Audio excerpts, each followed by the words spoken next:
দেওয়া হয়েছে এবং মোদিজিকে বলেছেন যে কমপ্লিটলি অ্যান্টি সোশ্যাল, না মহিলাদের অপমান করছে।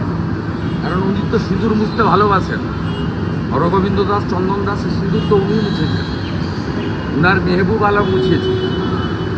স্বাভাবিকভাবে বলবেন মোদিজির সঙ্গে ওনাকে লড়তে হবে না, ওটা আমি লড়ে হারিয়ে দিয়েছি, আবার 26-এ হারাবো।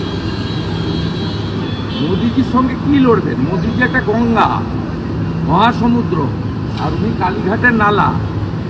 উনি কার সঙ্গে কার তুলনা করছেন? আমি হারিয়ে দিয়েছি, আমার সঙ্গে লড়ুন, তারপরে মোদিজি। উনি বলছেন যে সিঁদুর আপনি তো আপনার স্ত্রীকেই পরাননি কখনো, সিঁদুর সবসময় স্বামীর হাত থেকে স্ত্রীকে নিতে হয়, তো মোদিজি তো নিজেই এর পরান। উত্তরটা দীপক ঘোষের বইতে পাবেন। উনি এই লেভেলে অ্যাটাক করলে দীপক ঘোষের বইটা ছাপিয়ে বিতরণ হবে। আমি ওনাকে সাবধান করছি, দীপক ঘোষের বইটা আমরা ছাপিয়ে বিতরণ করব, এই লেভেলে নামবেন না।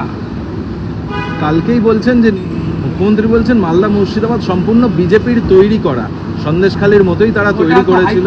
সিট বলে দিয়েছে কার তৈরি করা, মেহবুব আলম কার প্রোডাক্ট সবাই জানে। এটা হিন্দু বিরোধী, এবং আজকে যে ভাষা, এতেও মনে হয়েছে ইনি একটা মহিলা বিরোধী মুখ্যমন্ত্রী। ইনি অভয়ার বাবা মাকে কিনতে গেছিলেন 10 লক্ষ টাকা দিয়ে। তাই নারীত্ব, মায়েদের, বোনেদের, দিদিদের সম্মান এর কাছে কোনো মূল্য নেই। তাই তিনি সিঁদুরের সম্মান বুঝবেন কি করে? কিন্তু যেভাবে আক্রমণ করলেন প্রধানমন্ত্রীকে এই সিঁদুর প্রসঙ্গে, এর উত্তর বাংলার লোক দিয়ে দেবে। আমি আপনাকে বলছি, আগামী বছর এই সময় এই মহিলা মুখ্যমন্ত্রী থাকবেন না। আমি 21-এ হারিয়েছি, তো 26-এ ওনাকে বাংলার লোক প্রাক্তন করবে।